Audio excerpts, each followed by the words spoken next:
ಮೀನಾ ರಾಶಿಯವರಿಗೆ ನಮಸ್ಕಾರ. ಇಂದು ನಾನು ಹೇಳುವ ವಿಷಯ ಕೇಳಲು ಕಷ್ಟವಾದರೂ ನಿಮ್ಮ ಪ್ರಸ್ತುತ ಪರಿಸ್ಥಿತಿಗೆ ತೀರಾ ಹತ್ತಿರವಾಗಿದೆ. ಇತ್ತೀಚೆಗೆ ಮೀನಾ ರಾಶಿಯವರು ಕಾರಣವಿಲ್ಲದ ಆತಂಕ, ಕೌಟುಂಬಿಕ ಕಲಹ, ಧನಹಾನಿ, ತಿಳಿಯದ ಭಯ ಹಾಗೂ ನಿದ್ರಾಹೀನತೆಯಿಂದ ಬಳಲುತ್ತಿದ್ದಾರೆ. ಹೊರಗೆ ನಗುತ್ತಿದ್ದರೂ ಒಳಗೊಳಗೆ ಮೌನವಾಗಿ ನೊಂದುಕೊಳ್ಳುತ್ತಿದ್ದಾರೆ. ಈ ನೋವನ್ನು ಹಂಚಿಕೊಳ್ಳಲು ಹೋದರೆ ಸುತ್ತಮುತ್ತಲಿನವರು ನಿಮ್ಮನ್ನು ತಪ್ಪಾಗಿ ಗ್ರಹಿಸುವ ಆತಂಕ ನಿಮಗಿದೆ. ಅಲ್ಲೇ ಸಣ್ಣ ಅಪಾರ್ಥಗಳು ಶುರುವಾಗಿ ಮನೆಯ ವಾತಾವರಣ ಉಸಿರುಗಟ್ಟುವಂತೆ ಮಾಡುತ್ತದೆ. ಈ ವಿಷಯ ನಿಮ್ಮನ್ನು ಹೆದರಿಸಲು ಅಲ್ಲ, ನಿಮ್ಮ ಪರಿಸ್ಥಿತಿಯನ್ನು ನೀವು ಅರ್ಥ ಮಾಡಿಕೊಂಡು ಧೈರ್ಯ ತಂದುಕೊಳ್ಳಲು ಹೇಳುತ್ತಿದ್ದೇನೆ. ಕೆಲವು ಮೀನಾ ರಾಶಿಯವರ ಕೆಲಸಗಳು ಕೊನೆ ನಿಮಿಷದಲ್ಲಿ ನಿಲ್ಲುತ್ತಿದ್ದರೆ, ಇನ್ನೂ ಕೆಲವರ ಮನೆಯಲ್ಲಿ ಅಶಾಂತಿ ಮತ್ತು ಆಪ್ತರ ನಡವಳಿಕೆಯಲ್ಲಿ ವಿಚಿತ್ರ ಬದಲಾವಣೆಗಳು ಕಾಣಿಸುತ್ತಿವೆ. ಇವೆಲ್ಲವೂ ಒಮ್ಮೆಲೆ ಯಾಕೆ ಸಂಭವಿಸುತ್ತಿವೆ? ಆದ್ದರಿಂದ ಈ ವಿಡಿಯೋವನ್ನು ಕೊನೆಯವರೆಗೂ ನೋಡಿ. ಇದರಲ್ಲಿನ ಸಂಕೇತಗಳು ನಿಮ್ಮ ಜೀವನಕ್ಕೆ ಹತ್ತಿರವಿರಬಹುದು. ಇತ್ತೀಚೆಗೆ ಕನ್ನಡಿ ನೋಡಿದಾಗ ನಿಮ್ಮ ಮುಖವೇ ನಿಮಗೆ ಅಪರಿಚಿತವಾಗಿ ಅನಿಸಿದೆಯೇ? ಎಂತಹ ಕಷ್ಟವನ್ನು ಎದುರಿಸುವ ನೀವು ಈಗ ಸಣ್ಣ ಬೇಸರಕ್ಕೂ ಅತಿಯಾಗಿ ಕುಗ್ಗುತ್ತಿದ್ದೀರಾ? ಹಾಗಿದ್ದರೆ ವಿಡಿಯೋದ ಕೊನೆಯಲ್ಲಿ ಹೇಳುವ ಆಧ್ಯಾತ್ಮಿಕ ಪರಿಹಾರ ನಿಮಗೆ ನೆಮ್ಮದಿ ನೀಡುತ್ತದೆ. ಇಲ್ಲಿ ಎಲ್ಲರೂ ಮಾಡುವ ದೊಡ್ಡ ತಪ್ಪು ಎಂದರೆ ಸಮಸ್ಯೆ ಬಂದಾಗ ಕಾರಣ ಹುಡುಕದೆ ಭಯ ಪಡುವುದು. ಭಯ ಹೆಚ್ಚಾದರೆ ನಾವು ತೆಗೆದುಕೊಳ್ಳುವ ನಿರ್ಧಾರಗಳು ತಪ್ಪಾಗುತ್ತವೆ. ಅದಕ್ಕಾಗಿಯೇ ಪ್ರತಿಯೊಂದು ಸಂಕೇತದ ಕಾರಣ ಮತ್ತು ಪ್ರಭಾವವನ್ನು ಸರಳವಾಗಿ ತಿಳಿಯೋಣ. ವಿಡಿಯೋ ಇಷ್ಟವಾದರೆ ಲೈಕ್ ಮಾಡಿ. ಇಂತಹ ಆಧ್ಯಾತ್ಮಿಕ ವಿಷಯಗಳಿಗಾಗಿ ಚಾನೆಲ್ ಸಬ್ಸ್ಕ್ರೈಬ್ ಆಗಿ ಹಾಗೂ ಕಮೆಂಟ್ನಲ್ಲಿ ಓಂ ನಮೋ ನಾರಾಯಣಾಯ ಎಂದು ಬರೆಯಿರಿ. ಈಗ ಅಸಲಿ ವಿಷಯಕ್ಕೆ ಬರೋಣ. ಬೆಳಿಗ್ಗೆ ಎದ್ದಾಗ ಮನೆಯವರು ಆಡುವ ಸಣ್ಣ ಮಾತು ಕೂಡ ನಿಮ್ಮ ಮನಸ್ಸಿಗೆ ತೀವ್ರವಾಗಿ ತಗುಲಿ ದಿನವಿಡೀ ಅದೇ ಯೋಚನೆ ನಿಮ್ಮನ್ನು ಕಾಡುತ್ತಿದೆಯೇ? ಆ ಬಳಿಕ ಕೆಲಸ ಅಥವಾ ವ್ಯವಹಾರದಲ್ಲಿ ಸಣ್ಣ ಅಡಚಣೆ ಬಂದರೂ ಇಡೀ ದಿನವೇ ಹಾಳಾಯಿತೆಂಬ ಭಾವನೆ ಮೂಡುತ್ತದೆ. ಹೀಗೆ ಸಣ್ಣ ವಿಷಯಗಳೇ ದೊಡ್ಡ ಹೊರೆಯಾಗುತ್ತಿವೆ ಎಂದು ಅನೇಕರು ಹೇಳುತ್ತಿದ್ದಾರೆ. ಇದಕ್ಕೆ ಮಾನಸಿಕ ಆಯಾಸ, ಸುತ್ತಮುತ್ತಲಿನ ಒತ್ತಡ, ನಿದ್ರಾಹೀನತೆ ಮತ್ತು ಒಳಗಿನ ಭಯವೇ ಕಾರಣ. ಇಲ್ಲೊಂದು ವಿಷಯ ಸ್ಪಷ್ಟಪಡಿಸಬೇಕು. ಪ್ರತಿ ಸಮಸ್ಯೆಯನ್ನು ದುಷ್ಟಶಕ್ತಿ ಅಥವಾ ಯಾರೋ ಮಾಡಿದ ತಂತ್ರ ಎಂದು ಭಯ ಪಡುವುದು ತಪ್ಪು. ಒತ್ತಡ, ಆರೋಗ್ಯ ಸಮಸ್ಯೆ, ಆರ್ಥಿಕ ತೊಂದರೆ ಹಾಗೂ ಸುತ್ತಮುತ್ತಲಿನ ಜನರ ನಕಾರಾತ್ಮಕ ಮಾತುಗಳು ಮತ್ತು ಅಸೂಯೆ ಕೂಡ ನಮ್ಮನ್ನು ಮಾನಸಿಕವಾಗಿ ಕುಗ್ಗಿಸುತ್ತವೆ. ಜ್ಯೋತಿಷ್ಯ ಶಾಸ್ತ್ರದ ಪ್ರಕಾರ ಕೆಲವೊಮ್ಮೆ ನಕಾರಾತ್ಮಕ ಪ್ರಭಾವ ಹೆಚ್ಚಿರಬಹುದು. ನಮ್ಮ ಆತ್ಮವಿಶ್ವಾಸ ಕಡಿಮೆ ಇದ್ದಾಗ ಇತರರ ಮಾತುಗಳು ನಮ್ಮನ್ನು ಹೆಚ್ಚಾಗಿ ನೋಯಿಸುತ್ತವೆ. ಆಗ ನಮ್ಮ ಮೇಲೆ ಏನೋ ಕೆಟ್ಟ ಪ್ರಭಾವವಿದೆ ಎಂದು ಅನಿಸುವುದು ಸಹಜ. ಆದರೆ ತಕ್ಷಣವೇ ಆ ಭಯಕ್ಕೆ ಶರಣಾಗಬೇಡಿ. ಪರಿಸ್ಥಿತಿಯನ್ನು ಸರಿಯಾಗಿ ಅರ್ಥ ಮಾಡಿಕೊಂಡು ಮನಸ್ಸನ್ನು ನಿಗ್ರಹಿಸುವುದು ಮುಖ್ಯ. ಏಕೆಂದರೆ ಮೀನಾ ರಾಶಿಯವರು ಸ್ವಭಾವತಃ ತೀರಾ ಸೂಕ್ಷ್ಮ ಮನಸ್ಸಿನವರಾಗಿರುತ್ತಾರೆ. ಇತರರ ಕಷ್ಟಕ್ಕೆ ತಕ್ಷಣ ಸ್ಪಂದಿಸಿ ಸ್ವಂತ ಕೆಲಸ ಬದಿಗಿಟ್ಟು ಸಹಾಯ ಮಾಡುವ ಗುಣ ಮೀನಾ ರಾಶಿಯವರದ್ದು. ಹೊರಗೆ ಪ್ರಶಾಂತವಾಗಿದ್ದರೂ ಒಳಗೊಳಗೆ ಸದಾ ಯೋಚಿಸುತ್ತಿರುತ್ತೀರಿ. ಇದು ನಿಮ್ಮ ಬಲ ಮತ್ತು ದೌರ್ಬಲ್ಯ ಎರಡೂ ಕೂಡ. ಇತರರ ನೋವನ್ನು ಅರ್ಥ ಮಾಡಿಕೊಳ್ಳುವುದು ನಿಮ್ಮ ಬಲವಾದರೆ, ಆ ನೋವನ್ನು ನಿಮ್ಮದೇ ಎಂದು ಭಾವಿಸಿ ಕುಗ್ಗುವುದು ನಿಮ್ಮ ದೌರ್ಬಲ್ಯ. ಸ್ನೇಹಿತರು ಅಥವಾ ಬಂಧುಗಳು ಕಷ್ಟದಲ್ಲಿದ್ದಾಗ ಇಲ್ಲ ಎನ್ನದೆ ಧಾವಿಸುತ್ತೀರಿ. ಇದು ದೈವದತ್ತ ಗುಣವಾದರೂ ಇಲ್ಲೇ ನೀವೊಂದು ದೊಡ್ಡ ತಪ್ಪು ಮಾಡುತ್ತಿದ್ದೀರಿ. ನೀವು ಒಳ್ಳೆಯವರಾಗಿದ್ದರೆ ಎದುರಿನವರು ಒಳ್ಳೆಯವರಾಗಿಯೇ ಇರುತ್ತಾರೆ ಎಂದು ನಂಬುವುದೇ ನೀವು ಮಾಡುವ ದೊಡ್ಡ ತಪ್ಪು. ಈ ನಂಬಿಕೆ ಹುಸಿಯಾದಾಗ ಆಗುವ ಗಾಯ ಹೊರಗೆ ಕಾಣಿಸದಿದ್ದರೂ ನಿಮ್ಮ ನಿದ್ದೆ, ಹಸಿವು ಮತ್ತು ನೆಮ್ಮದಿಯನ್ನು ಕಸಿದುಕೊಳ್ಳುತ್ತದೆ. ಕೆಲವರು ನಿಮ್ಮ ಒಳ್ಳೆತನವನ್ನೇ ದೌರ್ಬಲ್ಯವಾಗಿಸಿ ನಿಮ್ಮನ್ನು ಬಳಸಿಕೊಳ್ಳಲು ನೋಡುತ್ತಾರೆ. ನೀವು ಯಾರನ್ನಾದರೂ ನಂಬಿದರೆ ಮನಸ್ಸು ಬಿಚ್ಚಿ ಮಾತನಾಡುತ್ತೀರಿ. ಆದರೆ ಅದೇ ನಂಬಿಕೆಯನ್ನು ಆಸರೆಯಾಗಿಟ್ಟುಕೊಂಡು ನಿಮ್ಮ ವೈಯಕ್ತಿಕ ವಿಷಯಗಳನ್ನು ತಿಳಿದುಕೊಳ್ಳಲು ಅವರು ಪ್ರಯತ್ನಿಸುತ್ತಾರೆ. ಕೊನೆಗೆ ಇದೇ ನಿಮಗೆ ದೊಡ್ಡ ಸಮಸ್ಯೆಯಾಗುತ್ತದೆ. ಉದಾಹರಣೆಗೆ, ನೀವು ಹೊಸ ಕೆಲಸ ಆರಂಭಿಸುವ ವಿಷಯ ಹೇಳಿದಾಗ ಕೆಲವರು ಹೊರಗೆ ಪ್ರಶಂಸಿಸಿದರೂ ಒಳಗೊಳಗೆ ಅಸೂಯೆ ಪಡಬಹುದು. ಜ್ಯೋತಿಷ್ಯದ ಪ್ರಕಾರ ಇಂತಹ ನಕಾರಾತ್ಮಕ ಯೋಚನೆಗಳ ವೈಬ್ರೇಷನ್ ನಿಮ್ಮಂತಹ ಸೂಕ್ಷ್ಮ ಮನಸ್ಸಿನವರ ಮೇಲೆ ಬೇಗನೆ ಪ್ರಭಾವ ಬೀರುತ್ತದೆ. ಇದು ನಿಮ್ಮ ಆಪ್ತರಿಂದಲೇ ಆಗಿರಬಹುದು ಎಂದು ನಾನು ಖಚಿತವಾಗಿ ಹೇಳುತ್ತಿಲ್ಲ. ಆದರೆ ಕೆಲವು ಸಂದರ್ಭಗಳಲ್ಲಿ ನಮ್ಮ ಹತ್ತಿರದವರೇ ನಮ್ಮ ದೌರ್ಬಲ್ಯಗಳನ್ನು ತಿಳಿದು ನಮ್ಮನ್ನು ನೋಯಿಸುತ್ತಾರೆ. ಅದಕ್ಕಾಗಿಯೇ ಯಾರು ನಿಮ್ಮ ಒಳಿತನ್ನು ಬಯಸುತ್ತಾರೆ ಎಂಬುದನ್ನು ಗಮನಿಸುವುದು ಮುಖ್ಯ. ಇತ್ತೀಚಿನ ತಿಂಗಳುಗಳಲ್ಲಿ ಮನೆಯಲ್ಲಿ ಸಣ್ಣ ವಿಷಯಕ್ಕೆ ಜಗಳ, ಹಣದ ನಷ್ಟ, ನಂಬಿದವರಿಂದ ದೂರಾಗುವುದು, ಭಯಾನಕ ಕನಸುಗಳು, ಆತಂಕ, ಕೆಲಸಗಳಲ್ಲಿ ಅಡಚಣೆ ಹಾಗೂ ದೇವಸ್ಥಾನಕ್ಕೆ ಹೋಗಲು ಅಡ್ಡಿಯಾಗುತ್ತಿದೆಯೇ? ಇಲ್ಲಿ ಗಮನಿಸಬೇಕಾದ ಒಂದು ಸಣ್ಣ ವಿಷಯವಿದೆ. ದೇವರ ದರ್ಶನಕ್ಕೆ ಹೋಗಬೇಕೆಂದಾಗ ಮನೆಯ ಕೆಲಸಗಳು, ಕರೆಗಳು ಅಥವಾ ಸಣ್ಣ ಜಗಳಗಳು ಅಡ್ಡಿಪಡಿಸುತ್ತಿವೆ ಎಂದು ಅನೇಕ ಮೀನರಾಶಿಯವರು ಹೇಳುತ್ತಾರೆ. ಮನಸ್ಸಿನ ನೆಮ್ಮದಿ ಕೆಟ್ಟಾಗ ಮತ್ತು ಮನೆಯ ವಾತಾವರಣ ಭಾರವಾದಾಗ ಒಳ್ಳೆಯ ಕೆಲಸಗಳು ವಿಳಂಬವಾಗುವುದು ಸಹಜ. ಕುಟುಂಬದಲ್ಲಿ ನಂಬಿಕೆ ಕಳೆದು ಹೋಗಿ ಕಟು ಮಾತುಗಳು ಎದುರಾದರೆ ನಿಮ್ಮಂತಹ ಸೂಕ್ಷ್ಮ ಮನಸ್ಸಿನವರು ದಿನಗಟ್ಟಲೆ ಮೌನವಾಗಿ ನೊಂದುಕೊಳ್ಳುತ್ತಾರೆ. ಇವೆಲ್ಲವೂ ಸತತವಾಗಿ ನಡೆಯುತ್ತಿದ್ದರೆ ನಿಮ್ಮ ಸುತ್ತ ನಕಾರಾತ್ಮಕ ವಾತಾವರಣ ಬೆಳೆಯುತ್ತಿದೆ ಎಂದು ಅರ್ಥ. ನಕಾರಾತ್ಮಕತೆ ಎಂದರೆ ದೆವ್ವ ಭೂತಗಳಲ್ಲ. ಮನೆಯಲ್ಲಿನ ಮುನಿಸು, ಕಣ್ಣಿನ ಆಯಾಸ, ಮನಸ್ಸಿನ ಅನುಮಾನ, ಆಪ್ತರೊಂದಿಗೆ ಹೆಚ್ಚಾದ ದೂರವೂ ಸೇರಿ ಇಂತಹ ವಾತಾವರಣ ಸೃಷ್ಟಿಯಾಗುತ್ತದೆ. ಮನಸ್ಸಿನಲ್ಲಿ ಅಭದ್ರತೆ ಹೆಚ್ಚಾದಾಗ ಯಾರೋ ಆಡಿದ ಮಾತು ಅಥವಾ ನಗು ನಮ್ಮನ್ನೇ ಉದ್ದೇಶಿಸಿದ್ದು ಎಂದು ಅನಿಸುವುದು ಸಹಜ. ಈ ಸಂದರ್ಭದಲ್ಲಿ ತಕ್ಷಣ ಎದುರಾಳಿಗಳೊಂದಿಗೆ ಜಗಳವಾಡುವುದು ದೊಡ್ಡ ತಪ್ಪು. ಇದರಿಂದ ಅಸಲಿ ಸಮಸ್ಯೆ ಮರೆತು ಹೋಗಿ ಬಾಂಧವ್ಯಗಳು ಮುರಿದು ಬೀಳುತ್ತವೆ. ಆದ್ದರಿಂದ ಮೊದಲು ಮನಸ್ಸನ್ನು ಶಾಂತಗೊಳಿಸಬೇಕು. ಯಾರನ್ನಾದರೂ ಅತಿಯಾಗಿ ನಂಬುವುದು ಮತ್ತು ಯಾರೇ ಪ್ರೀತಿಯಿಂದ ಮಾತನಾಡಿಸಿದರೂ ತಕ್ಷಣ ಮನಸ್ಸಿಗೆ ಹತ್ತಿರ ಮಾಡಿಕೊಳ್ಳುವುದು ಮೀನರಾಶಿಯವರು ಮಾಡುವ ದೊಡ್ಡ ತಪ್ಪು. ಪ್ರತಿಯೊಬ್ಬರ ಬಳಿ ವೈಯಕ್ತಿಕ ವಿಷಯಗಳನ್ನು ಹಂಚಿಕೊಳ್ಳುವುದು ನಿಮ್ಮ ನೆಮ್ಮದಿಯನ್ನು ಕಸಿದುಕೊಳ್ಳುತ್ತದೆ. ನಿಮ್ಮ ಮನೆಯ ಸಣ್ಣ ವಿಷಯ ಹೊರಗೆ ಹೋದರೆ ಅದು ಬೇರೆ ಬೇರೆ ರೂಪ ಪಡೆದು ದೊಡ್ಡ ಸಮಸ್ಯೆಯಾಗಿ ನಿಮಗೆ ತಿರುಗುಬಾಣವಾಗುತ್ತದೆ. ಕೊನೆಗೆ ನಿಮ್ಮ ಜೀವನ ಇತರರ ಮಾತಿಗೆ ಆಹಾರವಾಗುತ್ತದೆ. ಆದ್ದರಿಂದ ನಿಮ್ಮ ರಹಸ್ಯಗಳನ್ನು ಯಾರ ಬಳಿ ಎಷ್ಟು ಹೇಳಬೇಕೆಂದು ನೀವೇ ನಿರ್ಧರಿಸಿ. ಇದು ಸ್ವಾರ್ಥವಲ್ಲ, ಸ್ವಯಂ ರಕ್ಷಣೆ. ಇತ್ತೀಚೆಗೆ ನಿಮ್ಮ ವೈಯಕ್ತಿಕ ವಿಷಯ, ಯೋಜನೆಗಳ ಬಗ್ಗೆ ಅತಿಯಾದ ಆಸಕ್ತಿ ತೋರುತ್ತಾ ನಿನಗೆ ಎಲ್ಲವೂ ಚೆನ್ನಾಗಿ ನಡೆಯುತ್ತಿದೆಯಲ್ಲವೇ ಎಂದು ಪದೇ ಪದೇ ಕೇಳುವ ವ್ಯಕ್ತಿಯ ಬಗ್ಗೆ ಎಚ್ಚರದಿಂದಿರಿ. ಅಂತಹವರ ಮಾತುಗಳಲ್ಲಿ ಅಸೂಯೆ ಇರಬಹುದು, ಆದರೆ ನಾವು ತಕ್ಷಣ ಅವರಿಗೆ ನಮ್ಮ ಪರಿಸ್ಥಿತಿಯನ್ನು ಅತಿಯಾಗಿ ವಿವರಿಸಲು ಹೋಗುವುದು ದೊಡ್ಡ ತಪ್ಪು. ನಿಮ್ಮ ಒಳಿತನ್ನು ಬಯಸುವವರು ನಿಮ್ಮ ಯಶಸ್ಸನ್ನು ನೋಡಿ ಅಸೂಯೆ ಪಡುವುದಿಲ್ಲ, ಬದಲಿಗೆ ನಿಮಗೆ ಧೈರ್ಯ ತುಂಬುತ್ತಾರೆ. ಆದರೆ ನಿಮ್ಮ ವಿಷಯಗಳನ್ನು ಕೆದಕಿ ತಿಳಿದುಕೊಂಡು ಅದನ್ನು ಇತರರ ಮುಂದೆ ಚರ್ಚಿಸುವ ಜನರನ್ನು ಗುರುತಿಸುವುದೇ ಈ ಸಮಯ ನಿಮಗೆ ಕಲಿಸುತ್ತಿರುವ ಪಾಠ. ನಿಮ್ಮ ಆಪ್ತರೊಬ್ಬರಿಂದಲೇ ಈ ಪರಿಸ್ಥಿತಿ ಬಂದಿರಬಹುದು ಎಂದು ನಾನು ಮತ್ತೊಮ್ಮೆ ಹೇಳುತ್ತಿದ್ದೇನೆ. ಇದು ಅನುಮಾನ ಪಡಲು ಅಲ್ಲ, ಕೇವಲ ಗಮನಿಸಲು ಮಾತ್ರ. ಯಾರ ಬಳಿ ಮಾತನಾಡಿದರೆ ಮನಸ್ಸು ಹಗುರವಾಗುತ್ತದೆಯೋ ಮತ್ತು ಯಾರ ಬಳಿ ಮಾತನಾಡಿದಾಗ ಮತ್ತಷ್ಟು ಭಾರವಾಗುತ್ತದೆಯೋ ಅದೇ ನಿಮಗೊಂದು ದಿಕ್ಸೂಚಿ. ಕೆಲವೊಮ್ಮೆ ದುಷ್ಟಶಕ್ತಿ ಅಂದರೆ ಕಣ್ಣಿಗೆ ಕಾಣದ ಶಕ್ತಿಯಲ್ಲ, ನಮ್ಮ ಸುತ್ತಲಿರುವ ನಕಾರಾತ್ಮಕ ಮನುಷ್ಯರ ಪ್ರಭಾವವೂ ಇರಬಹುದು. ಅವರ ನೋಟ, ಮಾತುಗಳು ನಿಮ್ಮ ಮನಸ್ಸನ್ನು ಕುಗ್ಗಿಸುತ್ತವೆ. ಒಮ್ಮೆ ಮನಸ್ಸು ದುರ್ಬಲವಾದರೆ ನಮ್ಮ ಒಳಿತನ್ನು ಬಯಸುವವರ ಮಾತುಗಳು ಕೂಡ ಅನುಮಾನಾಸ್ಪದವಾಗಿ ಕಾಣತೊಡಗುತ್ತದೆ. ನಮ್ಮ ಪರಿಸ್ಥಿತಿಗಳು ನಮ್ಮನ್ನು ಹಾಗೆ ಮಾಡಿಸುತ್ತವೆ. ಮತ್ತೊಂದೆಡೆ ಮೀನರಾಶಿಯವರು ಭಾವನೆಗಳ ಆಳಕ್ಕೆ ಬೇಗನೆ ಇಳಿಯುತ್ತಾರೆ. ಯಾರಾದರೂ ಹೇಗಿದ್ದೀಯಾ ಎಂದು ಕೇಳಿದರೆ ನಿಮ್ಮ ಜೀವನದ ಬಗ್ಗೆಯೇ ನೀವು ಪ್ರಶ್ನಿಸಿಕೊಳ್ಳಲು ಶುರು ಮಾಡುತ್ತೀರಿ. ಆಗ ಮನೆಯವರಿಗೂ ನಿಮ್ಮ ಮೂಡ್ ಅರ್ಥವಾಗದೆ ಏನಾಯಿತು ಎಂದು ಕೇಳಿದರೆ ನಿಮಗೆ ಕೋಪ ಬರುತ್ತದೆ.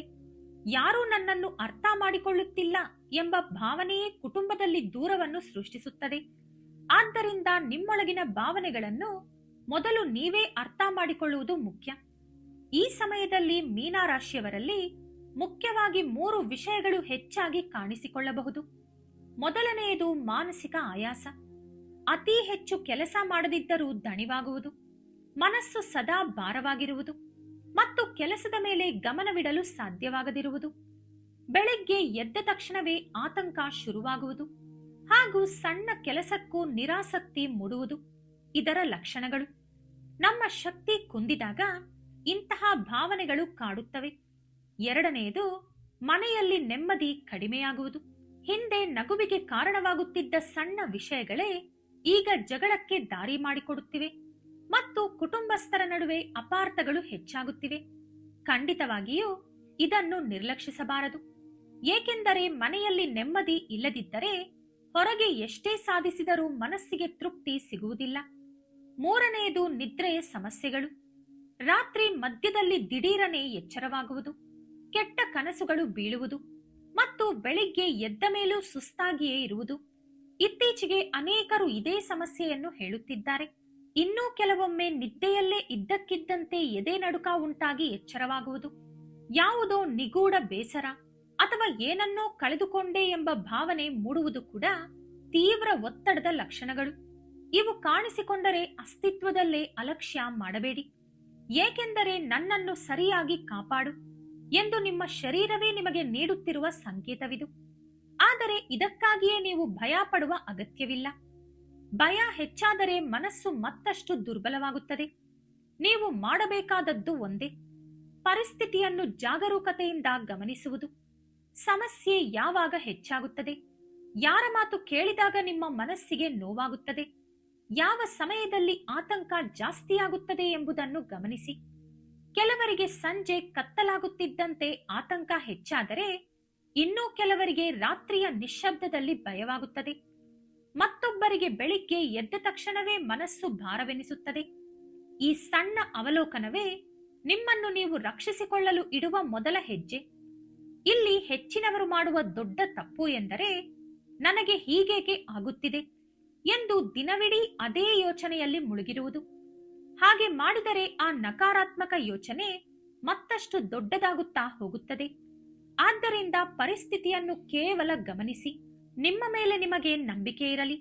ಇದು ಜೀವನದ ಒಂದು ಸಣ್ಣ ಹಂತ ಅಷ್ಟೇ, ಇದು ಕೂಡ ಕಳೆದು ಹೋಗುತ್ತದೆ ಎಂದು ನಿಮಗೇ ನೀವು ಧೈರ್ಯ ತುಂಬಿಕೊಳ್ಳಬೇಕು. ಮುಖ್ಯವಾಗಿ ಈ ಕೆಳಗಿನ ಸಂಕೇತಗಳು ಕಂಡರೆ ಅಪ್ಪಿತಪ್ಪಿಯೂ ನಿರ್ಲಕ್ಷಿಸಬೇಡಿ. ನಿಮ್ಮ ಯಶಸ್ಸನ್ನು ಕುಗ್ಗಿಸುವುದು, ನೀವು ಸಂತೋಷವಾಗಿದ್ದಾಗ ಕೆಲವರು ಅಸಹನೆ ತೋರುವುದು, ನಿಮ್ಮ ಸಾಧನೆಯನ್ನು ಕೀಳಾಗಿ ಮಾತನಾಡುವುದು, ಮಾಹಿತಿ ಸೋರಿಕೆ, ನಿಮ್ಮಿಂದ ರಹಸ್ಯಗಳನ್ನು ತಿಳಿದುಕೊಂಡು ಹೊರಗೆ ಪ್ರಸ್ತಾಪಿಸುವುದು ಮತ್ತು ಕುಟುಂಬದ ವಿಷಯಗಳಲ್ಲಿ ಅತಿಯಾಗಿ ತಲೆ ಹಾಕುವುದು, ಧೈರ್ಯ ಕುಂದಿಸುವುದು, ಅದು ನಿನ್ನಿಂದ ಸಾಧ್ಯವಿಲ್ಲ ಎಂದು ನಕಾರಾತ್ಮಕವಾಗಿ ಮಾತನಾಡಿ ನಿಮ್ಮ ಆತ್ಮವಿಶ್ವಾಸ ಕಸಿದುಕೊಳ್ಳುವುದು, ಸ್ವಾರ್ಥದ ಹತ್ತಿರತನ, ನಿಮ್ಮ ಕಷ್ಟದ ಸಮಯದಲ್ಲಿ ನಾನಿದ್ದೇನೆ ಎಂದು ನಾಟಕವಾಡಿ ತಮ್ಮ ಕೆಲಸ ಮುಗಿದ ತಕ್ಷಣ ದಿಢೀರನೆ ದೂರವಾಗುವುದು. ಇಂತಹವರಿಂದಾಗಿ ಕೊನೆಗೆ ನಿಮಗೆ ನಂಬಿಕೆ ಎಂಬ ಪದದ ಮೇಲೆಯೇ ಅನುಮಾನ ಶುರುವಾಗುತ್ತದೆ. ಹಾಗಾದರೆ ನಾವು ಯಾರನ್ನೂ ನಂಬಬಾರದೆ ಎಂದು ನೀವು ಯೋಚಿಸಬಹುದು. ಖಂಡಿತ ಅಲ್ಲ. ನಂಬಿಕೆ ಇರಲಿ, ಆದರೆ ಅದಕ್ಕೊಂದು ಗೆರೆ ಇರಲಿ. ನಿಮ್ಮ ಮನಸ್ಸಿನ ರಹಸ್ಯಗಳನ್ನು ಯಾರೊಂದಿಗೂ ಹಂಚಿಕೊಳ್ಳುವ ಮುನ್ನ ಈ 3 ವಿಷಯಗಳನ್ನು ಗಮನಿಸಿ. ಅವರ ಮಾತುಗಳಲ್ಲಿ ಸ್ಥಿರತೆ ಇದೆಯೇ? ಅವರು ನಿಮ್ಮ ಬೆನ್ನ ಹಿಂದೆ ಇತರರ ಮುಂದೆ ಹೇಗೆ ಮಾತನಾಡುತ್ತಾರೆ? ನಿಮ್ಮ ಯಶಸ್ಸನ್ನು ಕಂಡು ಅವರು ನಿಜವಾಗಿಯೂ ಸಂತೋಷ ಪಡುತ್ತಾರಾ? ಇದು ಎಲ್ಲರನ್ನೂ ಅನುಮಾನಿಸುವ ಜೀವನವಲ್ಲ, ಬದಲಿಗೆ ಜಾಗರೂಕತೆಯಿಂದ ಬದುಕುವ ಜೀವನ. ಸಾಮಾನ್ಯವಾಗಿ ಮೀನರಾಶಿಯವರು ಯಾರಿಗೂ ಕೆಡುಕನ್ನು ಬಯಸುವುದಿಲ್ಲ. ಆದರೆ ಇದೇ ಕಾರಣಕ್ಕೆ ಕೆಲವರು ನಿಮ್ಮನ್ನು ಹಗುರವಾಗಿ ಪರಿಗಣಿಸುತ್ತಾರೆ. ನಿಮಗೆ ಕೋಪ ಬಂದರೂ ಅದನ್ನು ಹೊರಹಾಕದೆ ಒಳಗೊಳಗೆ ನೊಂದುಕೊಳ್ಳುತ್ತೀರಿ. ಅದಕ್ಕಾಗಿಯೇ ಈಗ ನೀವೊಂದು ಮುಖ್ಯವಾದ ಪಾಠವನ್ನು ಕಲಿಯಬೇಕಿದೆ. ಆ ಪಾಠವೇ ಗಡಿಗಳನ್ನು ಹಾಕಿಕೊಳ್ಳುವುದು. ಗಡಿಗಳನ್ನು ಹಾಕುವುದೆಂದರೆ ಜಗಳವಾಡುವುದಲ್ಲ, ಅತ್ಯಂತ ಶಾಂತವಾಗಿ ನಿಮ್ಮ ನಿಲುವನ್ನು ತಿಳಿಸುವುದು. ಯಾರಾದರೂ ನಿಮ್ಮನ್ನು ನೋಯಿಸುವಂತೆ ಮಾತನಾಡಿದಾಗ ಸುಮ್ಮನೆ ನಗುತ್ತಾ ಕೂರದೆ, ಈ ಮಾತುಗಳು ನನಗೆ ಇಷ್ಟವಾಗಲಿಲ್ಲ ಎಂದು ನೇರವಾಗಿ ಹೇಳಿ. ನಿಮ್ಮ ಕೆಲಸ, ಹಣ ಅಥವಾ ಕುಟುಂಬದ ಬಗ್ಗೆ ಯಾರಾದರೂ ಅತಿಯಾಗಿ ಪ್ರಶ್ನಿಸಿದರೆ, ಈಗ ಇದರ ಬಗ್ಗೆ ಮಾತನಾಡಲು ಇಷ್ಟವಿಲ್ಲ ಎಂದು ಸರಳವಾಗಿ ಮುಗಿಸಿ. ನೀವು ಹೀಗೆ ಮಾಡಲು ಶುರು ಮಾಡಿದರೆ ಆರಂಭದಲ್ಲಿ ಕೆಲವರಿಗೆ ಇಷ್ಟವಾಗುವುದಿಲ್ಲ. ಮುಂಚೆ ಚೆನ್ನಾಗಿದ್ದವನು ಈಗ ಬದಲಾಗಿದ್ದಾನೆ ಎಂದು ನಿಮ್ಮ ಬೆನ್ನ ಹಿಂದೆ ಮಾತನಾಡಬಹುದು. ಆದರೆ ನಿಮ್ಮ ಮನಸ್ಸಿನ ನೆಮ್ಮದಿಗಾಗಿ ನೀವು ಈ ಬದಲಾವಣೆಯನ್ನು ತರಲೇಬೇಕು. ಇಲ್ಲಿ ಹೆಚ್ಚಿನವರು ಮಾಡುವ ದೊಡ್ಡ ತಪ್ಪು ಏನೆಂದರೆ, ಎದುರಿನವರು ಎಲ್ಲಿ ಬೇಜಾರು ಮಾಡಿಕೊಳ್ಳುತ್ತಾರೋ ಏನೋ ಎಂದು ಭಾವಿಸಿ ತಾವೇ ಹಾಕಿಕೊಂಡ ಗಡಿಗಳನ್ನು ತಾವೇ ಮುರಿದುಕೊಳ್ಳುವುದು. ಹೀಗೆ ಮಾಡಿದರೆ ಕೊನೆಯಲ್ಲಿ ನೊಂದುಕೊಳ್ಳುವುದು ನೀವೇ ಹೊರತು ಅವರಲ್ಲ. ನಿಮ್ಮ ಜೀವನದ ಬಾಗಿಲನ್ನು ಪ್ರತಿಯೊಬ್ಬರಿಗೂ ಪೂರ್ತಿಯಾಗಿ ತೆರೆಯಬೇಡಿ. ನಿಮ್ಮ ಪ್ರತಿಯೊಂದು ಸಮಸ್ಯೆಯನ್ನು ಎಲ್ಲರ ಬಳಿ ಹೇಳಿಕೊಳ್ಳಬೇಡಿ. ನಿಮ್ಮ ಯೋಜನೆಗಳನ್ನು ಮುಂಚಿತವಾಗಿಯೇ ಬಹಿರಂಗಪಡಿಸಬೇಡಿ ಮತ್ತು ನಿಮ್ಮ ಯಶಸ್ಸನ್ನು ಪ್ರತಿಯೊಬ್ಬರೊಂದಿಗೂ ಹಂಚಿಕೊಳ್ಳಬೇಡಿ. ಮುಖ್ಯವಾಗಿ ಈ ಸಮಯದಲ್ಲಿ ನಿಮ್ಮ ಮಾತುಗಳನ್ನು ಕಡಿಮೆ ಮಾಡಿ. ಮಾತು ಕಡಿಮೆ ಮಾಡುವುದು ಅಂದರೆ ಮೌನವಾಗಿರುವುದಲ್ಲ. ಎಲ್ಲಿ ಏನು ಹೇಳಬೇಕು, ಏನು ಹೇಳಬಾರದು ಎಂಬ ವಿವೇಚನೆ ಬೆಳೆಸಿಕೊಳ್ಳುವುದು. ಯಾರಾದರೂ ನಿಮ್ಮ ಮುಂದಿನ ಯೋಜನೆಯ ಬಗ್ಗೆ ಕೇಳಿದರೆ ಎಲ್ಲಾ ವಿವರಗಳನ್ನು ಬಿಚ್ಚಿಡಬೇಡಿ. ಇನ್ನೂ ಯೋಚಿಸುತ್ತಿದ್ದೇನೆ, ಯಾವುದು ಖಚಿತವಾಗಿಲ್ಲ ಎಂದು ಹೇಳಿ ಮುಗಿಸಿ. ನಿಮ್ಮಲ್ಲಿ ಅನೇಕರಿಗೆ ಈಗಾಗಲೇ ಒಂದು ಅನುಭವ ಆಗಿರಬಹುದು. ನೀವು ಯಾವುದೇ ಕೆಲಸದ ಬಗ್ಗೆ ಹೊರಗೆ ಹೇಳಿದ ತಕ್ಷಣ ಅದು ಯಾವುದೋ ಒಂದು ಕಾರಣಕ್ಕೆ ತಲೆಕೆಳಗಾಗಿ ಅಡೆತಡೆಗಳು ಎದುರಾಗುತ್ತವೆ. ಇದು ಖಂಡಿತವಾಗಿಯೂ ಅವರ ದೃಷ್ಟಿಯಿಂದಲೇ ಎಂದು ಹೇಳಲು ಸಾಧ್ಯವಿಲ್ಲದಿದ್ದರೂ ಕೆಲವು ಸಂದರ್ಭಗಳಲ್ಲಿ ನಮ್ಮ ಸ್ವಂತ ಮಾತುಗಳೇ ನಮಗೆ ಭಾರವಾಗುತ್ತವೆ. ನಿಮ್ಮ ಬಾಯಿಂದ ಬಂದ ಮಾತುಗಳು ನಿಮ್ಮ ಮೇಲೆ ಅನಗತ್ಯ ಜವಾಬ್ದಾರಿ ಮತ್ತು ಒತ್ತಡವನ್ನು ಹೇರುತ್ತವೆ. ಆ ಕೆಲಸ ಕೈಗೂಡದಿದ್ದಾಗ ಕೊನೆಗೆ ನಿಮ್ಮನ್ನು ನೀವೇ ನಿಂದಿಸಿಕೊಳ್ಳಲು ಶುರು ಮಾಡುತ್ತೀರಿ.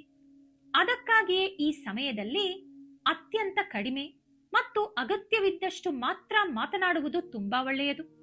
ಈಗ ಅನೇಕ ಮೀನರಾಶಿಯವರು ನನಗೇಕೆ ಹೀಗಾಗುತ್ತಿದೆ ಎಂದು ಯೋಚಿಸುತ್ತಿರಬಹುದು.